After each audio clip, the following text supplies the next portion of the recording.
Hello guys, welcome back to part 2 of this tutorial with Loyal Fire Tuts, where we're going through Auxes, buses and sends.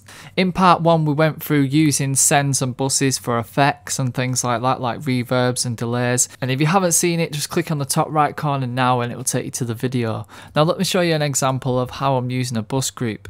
Now I've got my kick here and I'm sending it here, as you can see. Instead of having the output as my stereo output, what I want to do is I want to send it to a group where I've got all my drums together. Instead of having it to my stereo output, I'm going to the buses and I'm selecting drums. So let's say we've got a mix going and we want to just turn the drums up or down, but we don't want to go to each individual channel and turn it up or down. So what we can do is create a drum bus. Now we can do this with all the sounds. We can do it with vocal bus, guitar bus. And it just makes the mix a whole lot easier when you've got less channels to control the different elements of your track. I can do that with all the sounds that I want to go to the group. Sometimes I might want to leave one sound out and let that go to the stereo bus, the master bus, where we would have our limiter on and compressor, and we'll let that deal with the sound, rather than having it processed in the same way the rest of the drums are. With this drum bus here,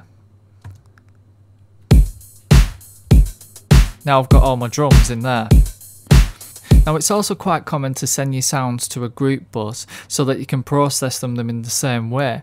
So for example, if I want to make my drums sound compressed together and sound more glued together and more as one, and what I can do is send them all to the drum bus and then compress them together, which I'm doing here on this drum bus. But you don't have to do that, and sometimes you might want to send certain instruments to your master channel so that they sound more open and big and don't sound as controlled.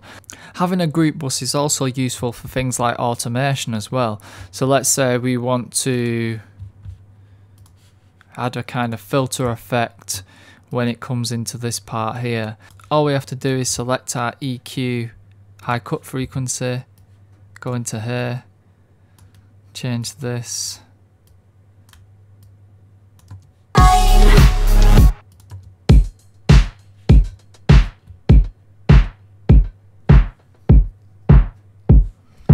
And as you can hear, we're affecting the whole of the drums. So that can be quite useful.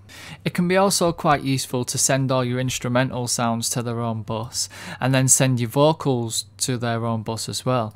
So then you could make more room in the track for the vocals by EQing out some frequencies, and you could also sidechain with the vocal bus so that every time the vocal plays you can duck down some of the frequencies where you want to make room. And the obvious one is just controlling the difference in volumes between the two.